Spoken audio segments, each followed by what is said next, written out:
네, 성도 여러분 안녕하십니까? 네, 오늘 교과 7과 공부하도록 하겠습니다. 네, 오늘 공부할 주제는 가족 연합의 비결입니다. 기억절은 요한복음 17장 21절입니다. 아버지여 아버지께서 내 안에 내가 아버지 안에 있는 것 같이 그들도 다 하나가 되어 우리 안에 있게 하사 세상으로 아버지께서 나를 보내신 것을 믿게 하옵소서. 예, 그러니까 세상이 우리가 아버지께로부터 보내심을 받았다는 것을 믿게 할 수 있는 방법은 우리가 주님과 하나가 되는 것입니다. 예, 어떻게 하나가 되냐면 그분을 아는 것으로 하나가 되는 거죠. 예, 그 영생은 유일하신 참 하나님과 그의 보내신 자 예수 그리스도를 아는 것이거든요. 이 알다라고 하는 이 기노스크는 히브리어 야다에서 왔습니다.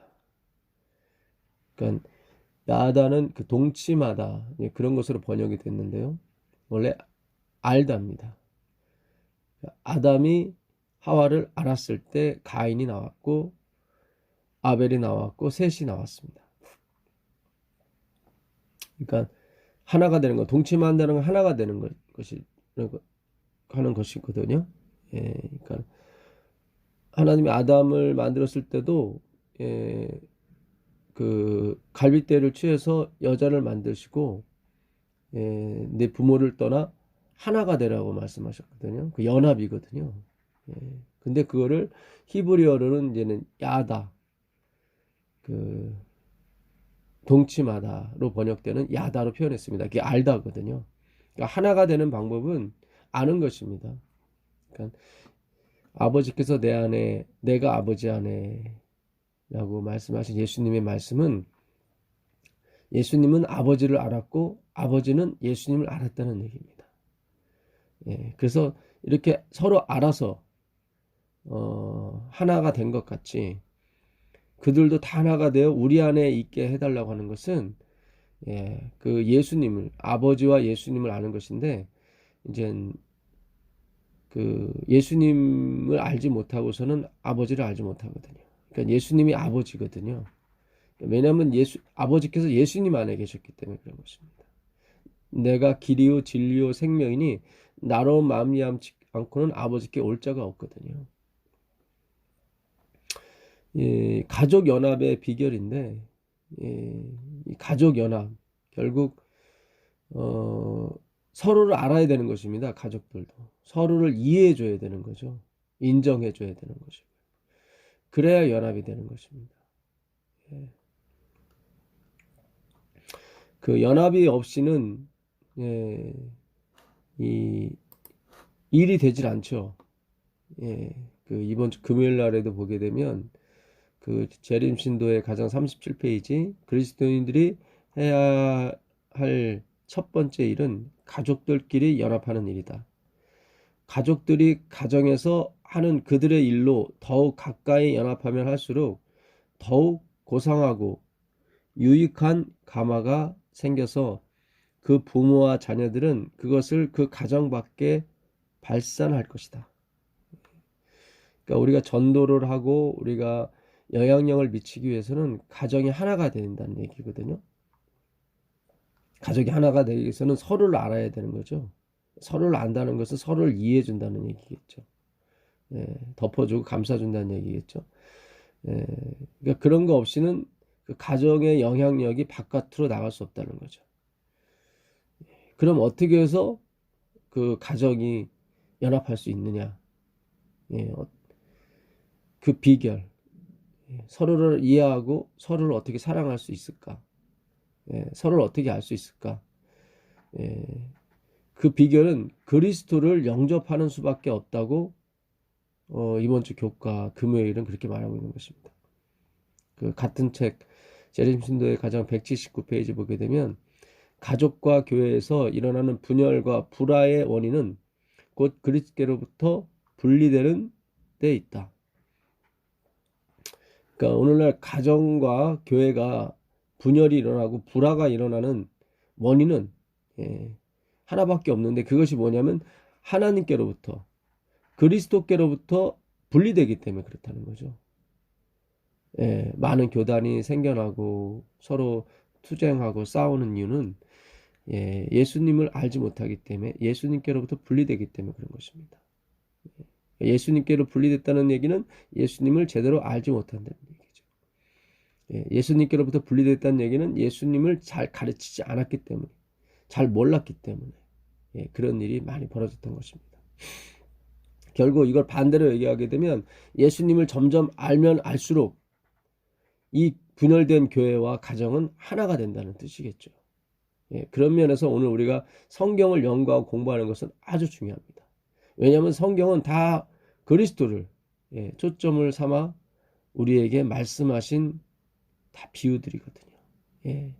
야곱, 이삭, 뭐 아브라함 이런 사람들은 다 비유입니다. 파라볼레. 어떤 표상이죠. 아담도 마찬가지고. 그들은 주인공이 아니고 어떤 면에서는 엑스트라 들러리란 얘기죠. 그러니까 예수님을 표상하기 위한 들러리인 것입니다. 근데 우리가 그걸 들러리로 알지 못하고 그 자체를 다니엘이나 뭐 요셉이나 그 자체를 약간은 욥도 마찬가지 우상화 시켰기 때문에 교회가 자꾸 분열이 일어나는 것입니다. 가족이 불화가 일어나고 다 파라볼레 비유거든요. 일정 부분 예수님을 나타낸 것 같지만 그거로 끝이에요. 그들이 예수님은 아닌 것입니다. 이스라엘 백성들이 모세를 우상화시켰기 때문에 문제가 심각하게 됐던 거죠. 그래서 예수님을 바라보지 못했던 것입니다. 그리스도께로 가까이 가게 되면 피차에 가까워진다. 이 큰 원이 있는데 그 중심에 있는 그리스도께 점점 가까우게 되면 동서남북으로 흩어졌던 사람들이 다 어떻게 해요? 그리스도로 말미암아 하나가 되는 것, 하나가 되고 가까워지게 되는 것입니다. 교회와 가족 내에서 참된 연합의 비결은 외교적 수완과 경영 수완 또는 난관을 극복하려는 초인간적인 노력에 있지 아니하고, 이게 아주 중요합니다. 그러니까 교회가 연합하고 가정이 연합하는 그 비결은 그 외교적 수완과 밖으로의 어떤 친교와 그걸 잘해서도 아니고 경영 수완, 교회를 잘 운영하기 때문에 그런 것도 아닌 것입니다. 뭐 기관을 흑자를 내서 그런 것도 아니에요. 난관을 극복하는 초인적인, 그냥 보통적인 노력도 아니고 초인적인 노력, 그런 것에 있지 아니하고 그리스도와의 연합에 있는 것입니다. 그래서 그리스도와 예수님을 제대로 알게 되면 반드시 레위, 연합이 있게 되는 것이거든요. 연합이 히브리어로 레위거든요. 레위 족속. 레위가 어떤 사람들입니까? 제사장들 아닙니까? 그러니까 제사장들의 희생으로, 바로 예수님의 희생으로 아버지와 우리가 화목하게 되는 것처럼, 그 예수님이 어떤 존재인지, 우리를 섬기시는 존재라는 거죠. 그분의 그 희생을 우리가 알아야 되는 것입니다. 근데 우리는 예수님의 희생이 아니라 우리의 희생에 자꾸 초점을 맞췄어요. 그런 것으로는 아무리 초인간적인 노력이 있을지라도 연합되지 않습니다. 그래서 그리스도와의 연합, 그것은 바로 하나님을 알아가는 작업인 것입니다. 그 레위인들이 항상 성소에서 봉사했죠. 우리를 대신해서요. 그들의 봉사로 인해서 하나님이 우리를 받아주신 것이고 우리를 사해 주신 것입니다. 근데 그 레위인이 목적이 아니라 그 레위인은 표상이죠. 엑스트라인 것입니다. 누구예요? 하나님의, 그리스도죠. 이 땅에 내려오셔서 그리고 영원히 우리를 위해서 희생하시고 봉사하실 그 하나님의 그 참 모습을 표상한 것 뿐인 것입니다. 그래서 그 모든 연합의 비결은 그 시작이 그리스도인 것입니다. 우리가 그 하나님을 안다고 하는 것은 그분이 알파요 오메가라는 거죠. 그 월요일 날 기도문에도 보게 되면 아버지 그 사랑이 제게 없음을 먼저 고백합니다. 저에게 주신 그 숭고한 사랑의 정신에 굴복합니다. 제가 그 사랑의 도구가 되게 해 주셔서 우리 가정이 예수님 거하시는 곳이 되게 해 주시옵소서. 우리가 언뜻 보게 되면 우리가 참 맞는 글처럼 보입니다. 예, 내가 사랑이 없음을 고백하고요. 아주 중요하죠. 예, 물론 이 글이 그런 의도로 쓰여진 건 아니지만 언뜻 우리가 잘못 이해할 수 있습니다. 그러니까 우리가 하나님의 사랑의 도구가 된다면 우리가 우리 가정 안에 예수님이 계시게 될 것이다 라고 우리가 언뜻 보면 되게 좋은 이렇게 이치에 맞는 것 같지만 이게 정밀하게 우리가 생각하게 되면 우리가 어떤 사랑의 도구가 돼야 예수님이 우리 안에 거하시는 것이 아니라 예수님이 거하셔야 우리가 그분의 사랑의 도구가 될 수 있는 것입니다. 이게 아주 중요하거든요. 그러니까 내가 무슨 사랑을 해야 하나님이 우리 안에 거하시는 것이 아닙니다. 그거를 유대주의, 인본주의, 율법주의라고 하는 것입니다. 이번 주 교과의 가장 큰 주제는 이기심이거든요. 교회 부르는 권면 45페이지 보게 되면 그게 아니네요. 화요일 날이죠. 초기 문제 119페이지 보게 되면 만일 교만과 이기심만 버린다면 대부분의 문제가 5분 내에 해결될 수 있을 것이다. 그러니까 우리의 모든 문제의 원인은 교만과 이기심이에요. 이 교만과 이기심은 무엇입니까? 다 자기가 중심인 거예요. 다 모든 일이 자기로부터 출발을 해요. 모든 자랑과 교만의 그런 중심이 다 자기인 거죠. 내가 뭔가를 했기 때문에, 내가 무엇을 지켰기 때문에, 내가 하나님께 무엇을 드렸기 때문에 하나님께서 이렇게 나를 지켜주시고 보호해 주셨다. 이게 다 인본주의의 원리예요. 유대주의, 율법주의 원리예요.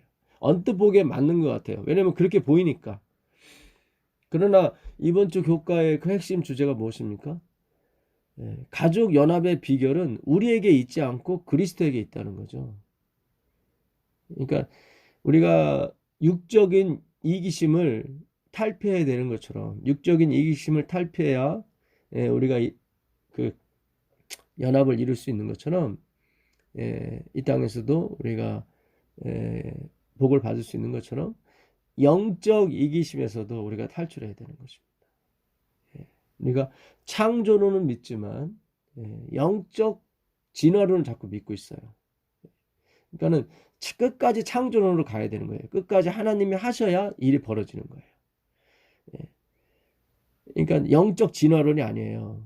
그러니까 성화 자체도 창조의 개념으로 보셔야지 자꾸 진화의 개념으로 보시면 안 돼요. 나의 노력과 수고 이런 것이 아닙니다. 물론 그런 것이 보이죠.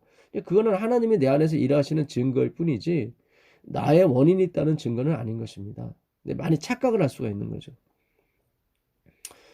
그러니까 영적 이기심이란 무엇이냐면 내가 선택을 했기 때문에 내가 잘못 선택하면 안 되고 그런 개념으로 시작하는 거예요.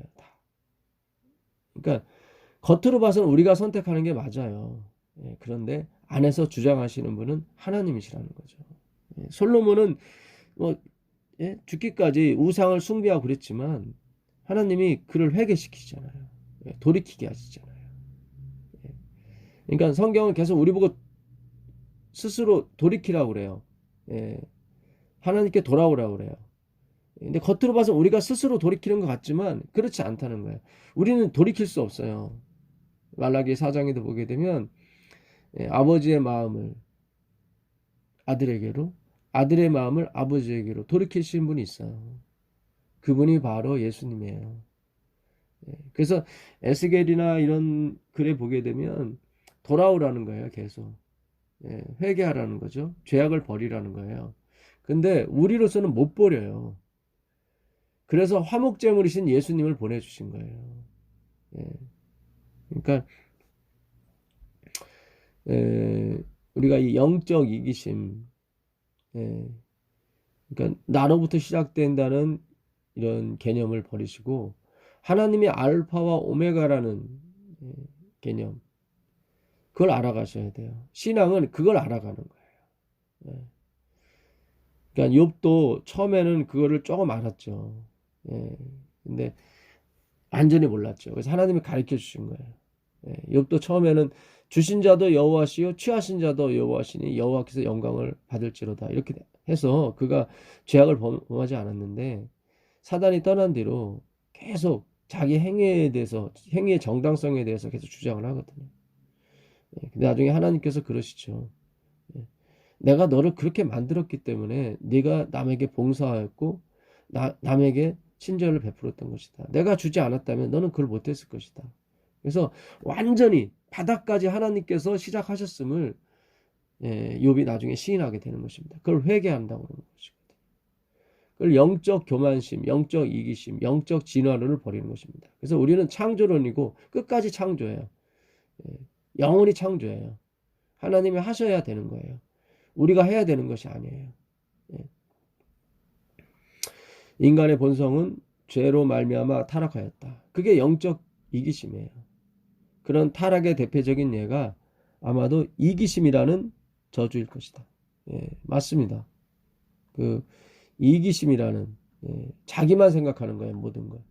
그러니까 육적으로도 그러면 안 되겠지만 영적으로도 마찬가지예요. 자기만 생각하는 거예요. 그러니까 이스라엘 백성들 옛날 유대인들이 실패했던 것이 그것입니다. 자기만을 생각하는 거예요. 다. 초점이 자기였죠. 근데 예수님이 그걸 돌이키려고 오신 거예요. 그 요한복음 17장 6절에도 보게 되면 세상 중에서 내게 주신 사람들에게 내가 아버지의 이름을 나타내야 아니다. 아버지의 이름은 그분의 말씀을 의미합니다. 그러니까 내게 주신 사람들이에요. 아버지께서 내게 주신 사람. 내가 교육시키고 내가 개종시키고 한 사람이 아니라 아버지께서 내게 주신 사람들. 다 예수님도 아버지가 주인공이에요. 예. 저희는 아버지의 것이었는데 내게 주셨으면 여기 나오잖아요. 저희는 아버지의 말씀을 지켰나이다. 내 말이 아니라 아버지의 말이에요. 다 원인이 누구예요? 다 아버지였단 말이죠. 예. 그래서 아버지와 예수님은 하나가 될 수 있었던 거예요. 예. 그 가족 성삼위께서 일치할 수 있었던 겁니다. 예. 그러니까 너희가 나의 말을 듣지 않으면 사함을 얻으려니와 성령을 부인하는 자는 사함을 결단코 얻지 못한다고 그랬거든요. 벌써 자신이 아니라 예수님 다시 성령으로 가신다고요. 아버지로 가시고 성령, 자기를 끝까지 비우는 게 바로 그리스도의 정신이에요. 그래서 그리스도 안에 있는 사람은 항상 자기 부인, 자기 삭제가 되어 있게 되어 있습니다. 예. 그러니까 성령님도 마찬가지예요. 예. 예수님의 영광만을 가지고 얘기하셔요. 요한복음 16장 13절 이하에 보게 되면 자기 영광을 버리시고 오직 예수님의 영광만을 나타내게 오십니다. 또 아버지는 또 마찬가지로 예수님의 영광을 예수님께 영광을 돌려요. 그 요한복음 8장 54절에 보게 되면 나에게 영광을 돌리시는 이가 있는데 그분은 하나님 아버지라고 나옵니다. 그러니까 이 성삼위께서 이렇게 연합 하나가 될 수 있는 비결은 자기를 부인하는 거예요. 원인이 다 아버지께 있다고 그러고 그렇게 말씀하시는 겁니다. 그래서 우리가 영적으로 강하기 위해서는 알파 시작도 예수님이고 끝도 예수님이에요. 이게 바로 세천사의 기별인 것입니다. 사실상. 그 17장 7절 읽으면 지금 저희는 아버지께서 내게 주신 것이 다 아버지께로서 온 것인 줄 알았나이다. 그러니까 제자들도 이제 안 거예요. 아, 모든 것이 하나님으로부터 시작이 되는 것이구나. 내가 아니라. 요한복음 6장 28절에도 우리가 어떻게 하나님 일을 하겠습니까? 라고 했을 때 예수님께서 29절에 뭐라고 말씀하십니까? 하나님의 일은 그가 보내신 자, 아버지께서 보내신 자를 믿는 것이다. 바로 예수님을 믿는 거예요. 그게 뭐예요? 하나님의 일이에요. 그러니까 예수님께서 우리 안에서 모든 걸 하신다는 걸 믿는 거예요. 마치 예수님께서 아버지께서 예수님 안에서 모든 일을 하시는 것처럼. 그게 바로 아버지의 계명이었고 예수님의 계명이었습니다. 그러니까 15장 10절에 보게 되면 내가 아버지의 계명을 지켜 그의 사랑 안에 거한 것처럼 너희도 나의 계명을 지켜 내 사랑 안에 거하라고 나오거든요. 그러니까 아버지의 계명은 무엇입니까? 나는 포도나무요, 그는 농부시라. 그러니까 아버지가 농부고 자기는 포도나무로 비유한 거예요. 그게 바로 그러니까 아버지를 의존할 수밖에 없는 당신의 상태를 아버지의 계명이라고 그래요. 그러면 내 계명이라고 한 그리스도의 계명이라고 하면 무엇입니까? 예, 나는 포도나무요 너희는 가지니. 그러니까 당신 자신을 포도나무로 비유하시고 그게 15장 5절에 있는 내용이죠.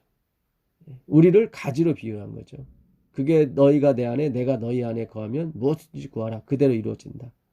예, 저절로 열매를 맺힌다고 그랬거든요. 그게 바로 그리스도의 계명인 거예요. 오늘날 우리 가족의 계명이 있는데 그것은 모든 것이 하나님으로부터 시작이 된다는 사실. 그걸 알아가는 거예요.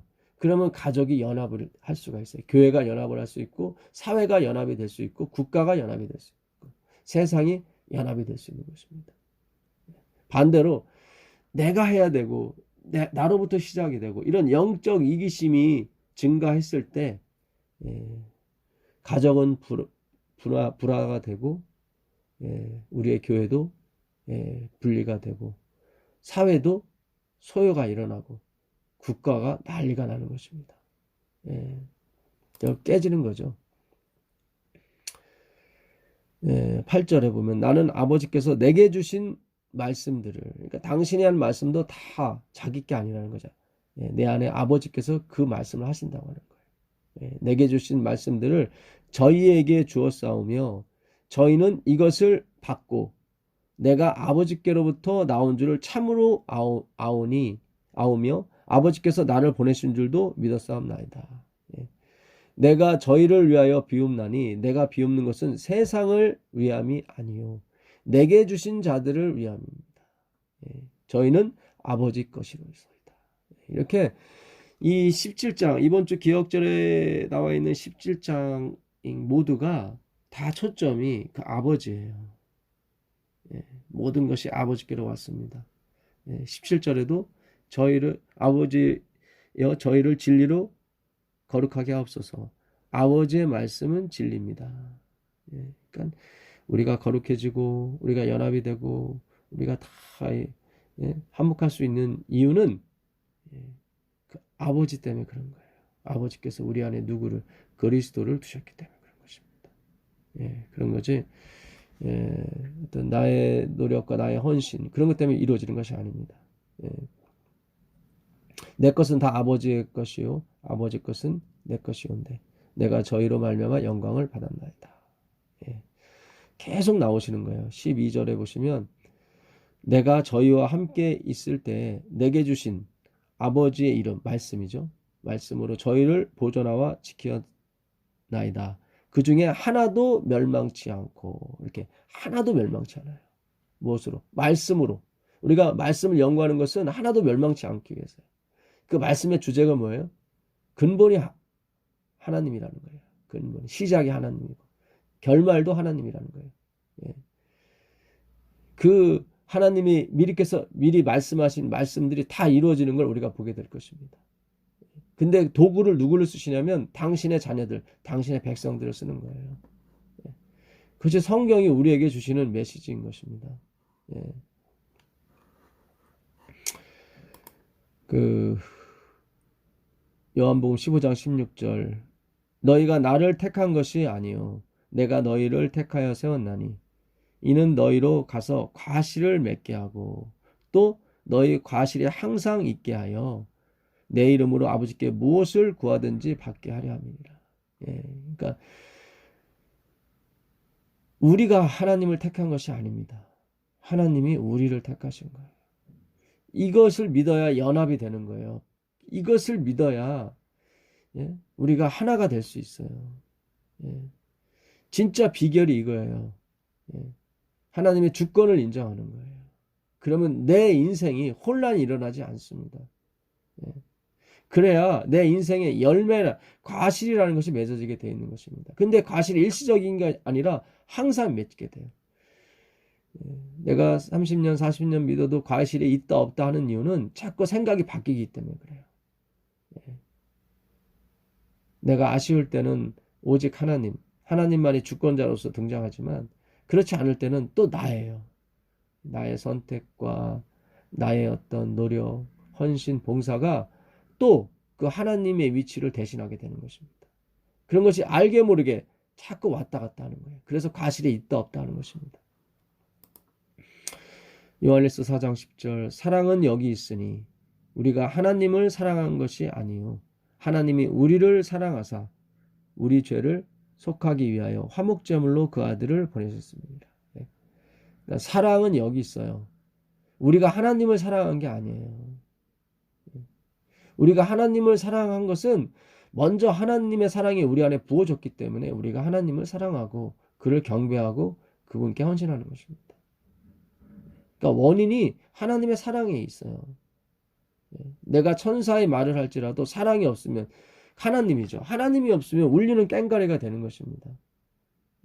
내가 믿음이 있어 이 산을 저곳 옮기우는 그런 믿음이 있을지라도 사랑, 하나님이 안 계시면 다 소용이 없는 것입니다.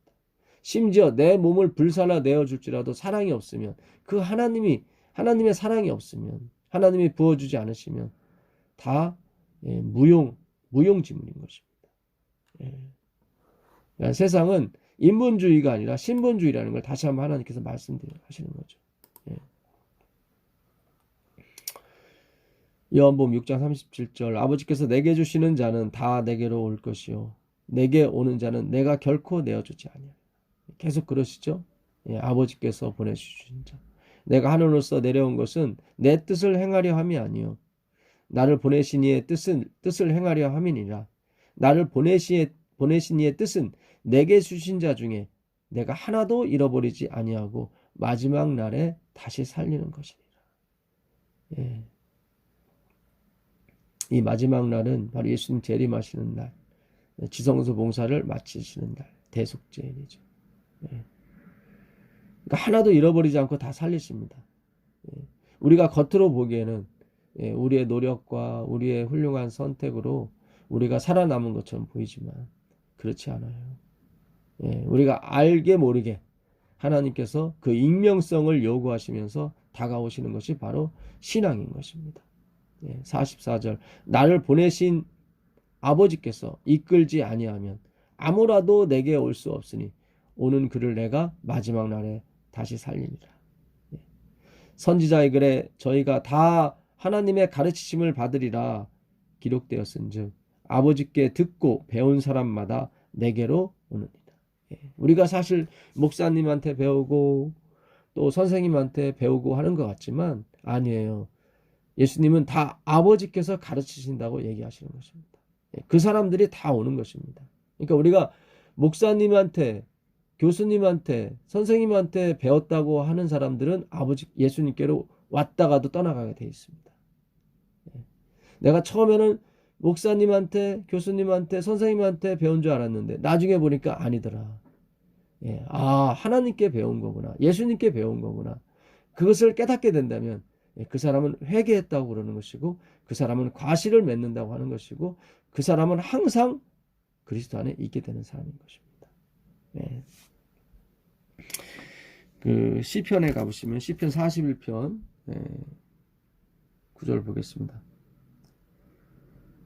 내가 신뢰하여 내 떡을 나눠 먹던 나의 가까운 친구도 나를 대적하여 그의 발꿈치를 들었나이다. 그러니까 친구가 발꿈치를 들었다는 것은 그러니까 내 떡을 같이 먹던 친구가 발꿈치를 들었다는 것은 배신했다는 뜻이죠.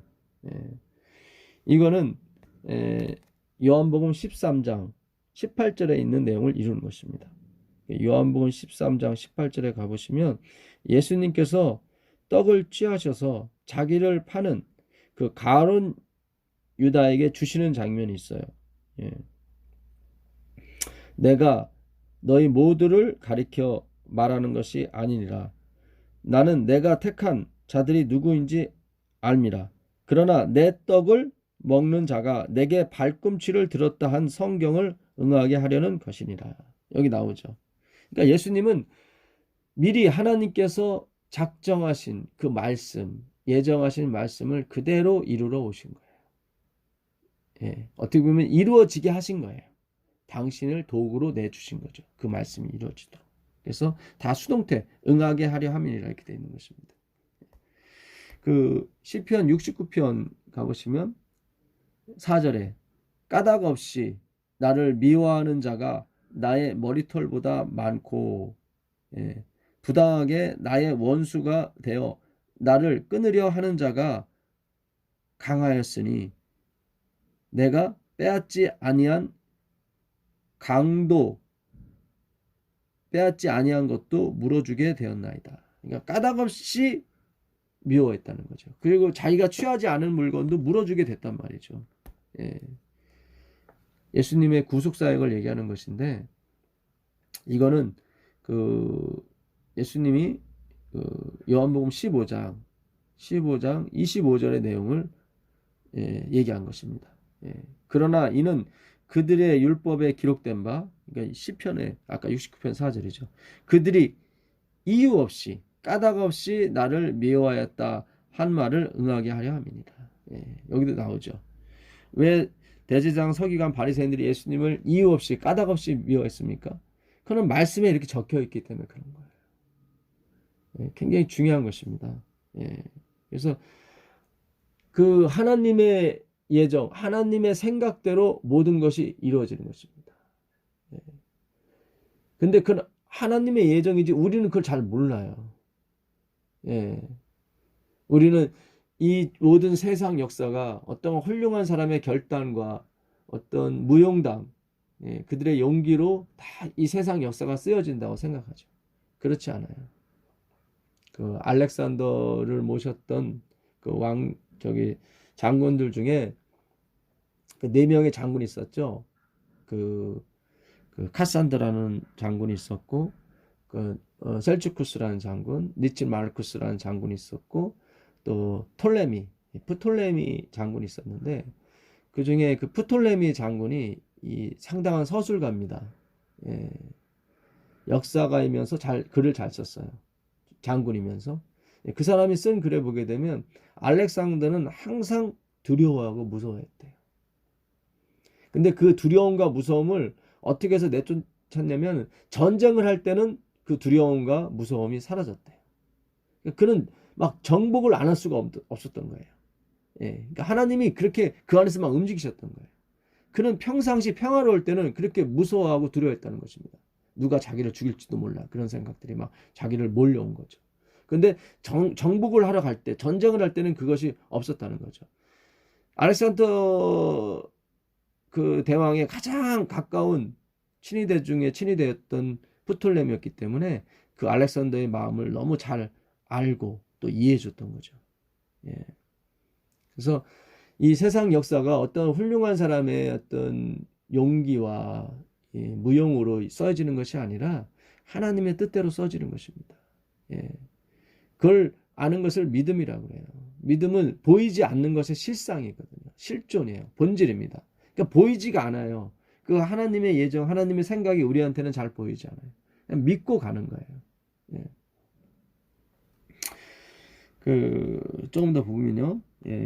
그 69편, 시편 69편 21절도 여러분 잘 아시는 말씀입니다. 21절도 보시면, 그들이 쓸개를 나의 음식물로 주며 목마를 때 초로 마시게 하였사오니. 여기 예수님께서 목마르다 하시죠. 그게 성경도 뭐예요? 그 성경을 응하게 하려 하심이라 이렇게 나와요. 요한복음 가보시면 요한복음 19장 28절입니까? 28절을 보시면, 그 후에 예수께서 모든 일이 이미 이루어진 줄 아시고 성경을 응하게 하려 하사 이르시되 내가 목마르다. 그랬더니 그들이 식초, 포도초, 여기 포도주라고 성경은 돼 있는데 포도초입니다. 식초를 주게 되죠. 예수님이 마시게 됩니다. 그러니까 이 시편에 나와 있는 그 말씀이 응하게 하려고, 이것도 다 수동태예요. 그러니까 이루어지시게 당신을 내드린 거예요. 그 말씀에, 아버지의 말씀에. 그래서 이루어진 거예요. 그 시편 22편 18절도 한번 가보시죠.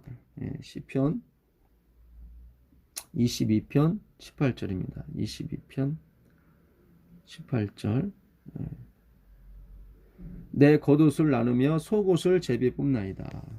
이 말씀을 또 어떻게 이루시냐면 요한복음 19장 24절. 예, 뭐 예수님이 벗어주신 게 아니잖아요. 그들이 강제로 하지 않았습니까? 근데 이게 성경에 있는 말씀을 응하게 하려고 한 거예요. 예. 그러니까 그들이 뭔가 이루려고 했던 것을 하나님이 점치는 사람처럼 맞추는 것이 아니라 하나님이 직접 움직이신다는 얘기예요. 군인들이 서로 말하되 이것을 찢지 말고 누가 얻나 제비 뽑자 하니 이는 성경에 그들이 내 옷을 나누고 내 옷을 제비 뽑나이다 한 것을 응하게 하려. 예, 플레로라는 이 단어인데 응하게 하려 함이니라. 예, 수동태입니다. 이것도 다. 예. 그래서 이 세상 역사는 하나님이 미리 말씀하신 것이 다 이루어져 가는 것입니다. 예. 그 요한복음 19장 36절에도 그 말씀이 있죠. 36절 보게 되면 이 일이 일어난 것은 그 뼈가 하나도 꺾이지 아니하리라 한 성경을 응하게 하려 합니다.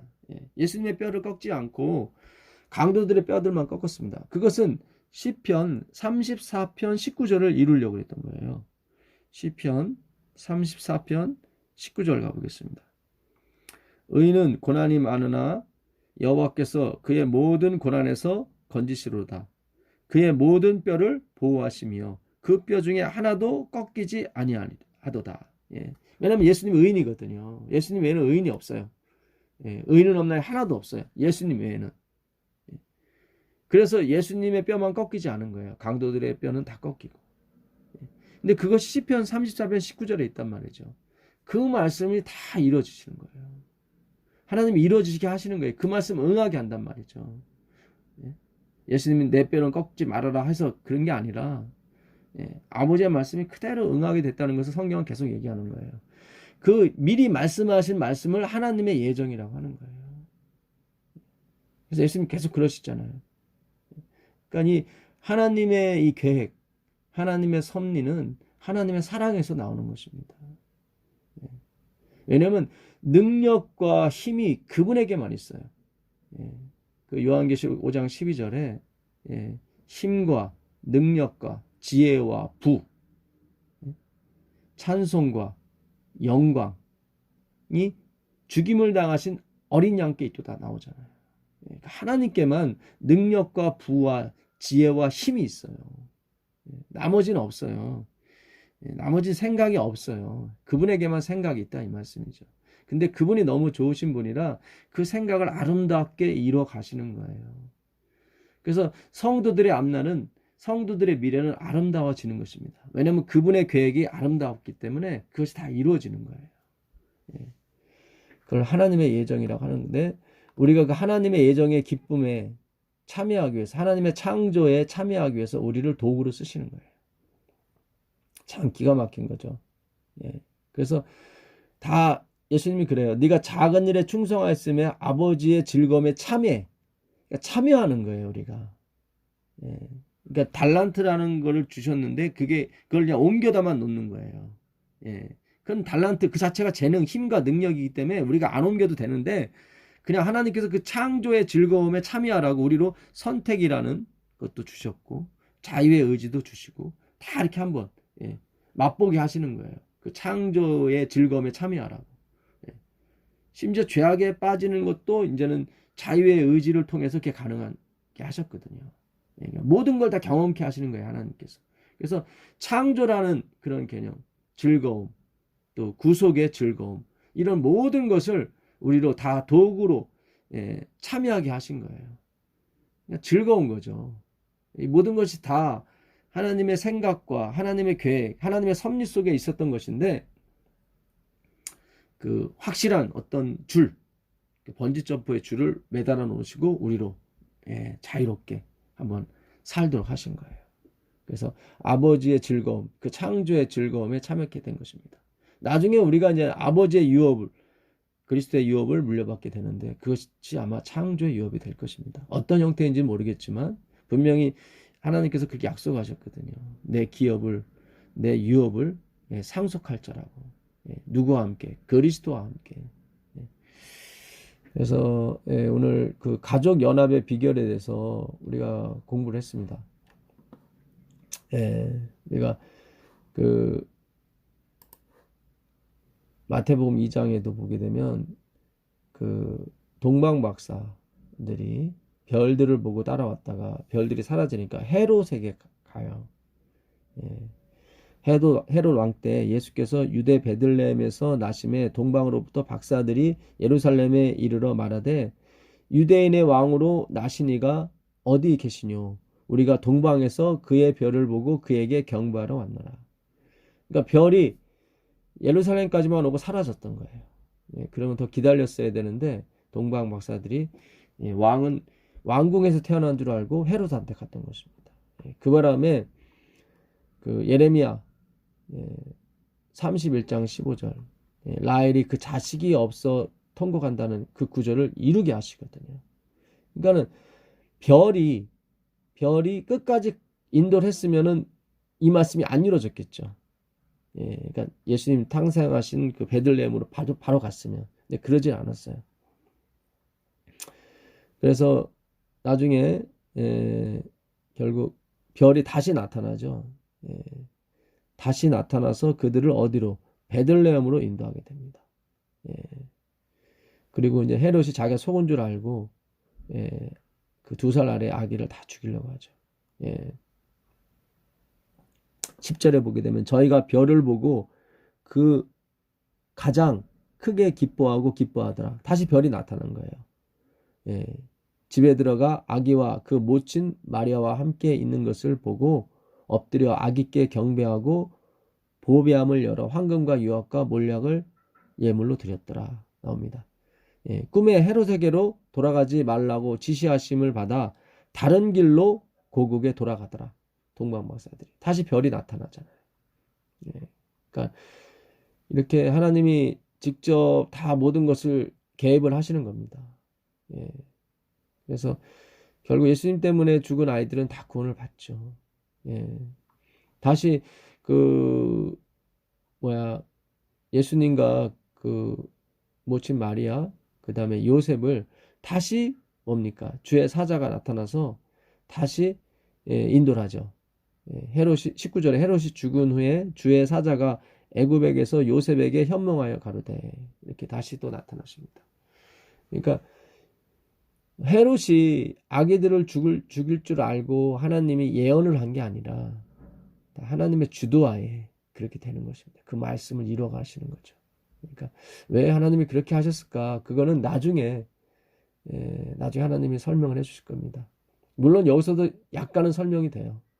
그러니까는 라헬이 자기 아들이 자식이 없어서 슬퍼워서 그 통곡한다는 얘기는 그 역대상 5장에 가보게 되면 그 족보가 나오는데 그 요셉의 2 아들을 장자로 삼습니다.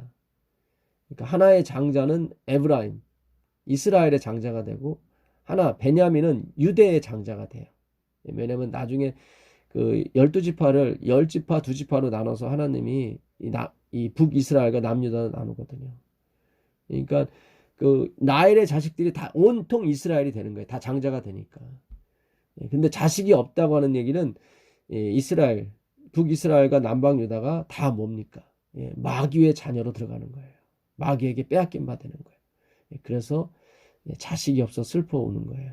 그래서 유대가 애굽이 되는 거예요. 그래서 예수님을 애굽에서 불러냈다고 하는 것은 애굽 땅에서 지리적인 애굽 땅이 아니라 그 요한계시록 11장 8절 예수님이 죽임을 당한 곳이 어디라고 나와요? 애굽이라고 나와요. 근데 예수님은 예루살렘에서 돌아가셨거든요. 그러니까 애굽이라는 것은 행함으로 말하면 이방신의 그 본산이거든요. 그러니까 그 당시 이스라엘이 이 행위 형식적으로는 하나님을 예배했지만 행위적으로는 완전히 타락했던 것입니다. 그래서 예수님을 죽이려고 하는 그런 모습들을 보고 그들이 다 타락한 거, 마귀의 자녀가 된 걸 보고 뭐라고 얘기하셨냐면 라헬이 자식이 없어 슬퍼 통곡한다고 나오는 것입니다. 그래서 그 예레미야 31장 31절 이후에 새 언약이 나오는 거예요. 그 마귀에게 뺏겼던 당신의 자녀, 마귀 자녀가 됐던 당신의 자녀들을 다시 새 언약으로, 십자가의 언약으로 구속하시는 거죠. 그래서 우리가 새 예루살렘 성에 들어가게 되는 것이고 하나가 되어서 하나님을 찬양하게 되는 것입니다. 그래서 하나님의 주권을 인정한다는 것은 이 시대의 마지막 남은 기별인 것입니다. 그 주권을 인정하게 되게 되면 하나님께서 그들을 보호하시고 지키시게 됩니다. 왜냐하면 그분의 주권하에 있기 때문에. 이 놀라운 은혜가 이번 주 한 주도 여러분들을 행복으로, 그리고 우리를 은혜 가운데로 인도하는 도구가 되어서 늘 그리스도와 함께 사는 그런 행복한 인생 되시기를 간절히 축원합니다. 하늘에 계신 아버지 하나님 감사합니다. 오늘도 이 가족 연합의 비결에 대해서 우리에게 가르쳐 주셔서 감사합니다. 그리스도 하나님이 안 계신다면 우리의 연합은 다 깨지고 맙니다. 주여, 이 사실을 우리가 명심 또 우리 마음판에 새길 수 있도록 주의 성령님 함께하여 주옵소서. 예수 그리스도의 이름으로 기도합니다. 아멘.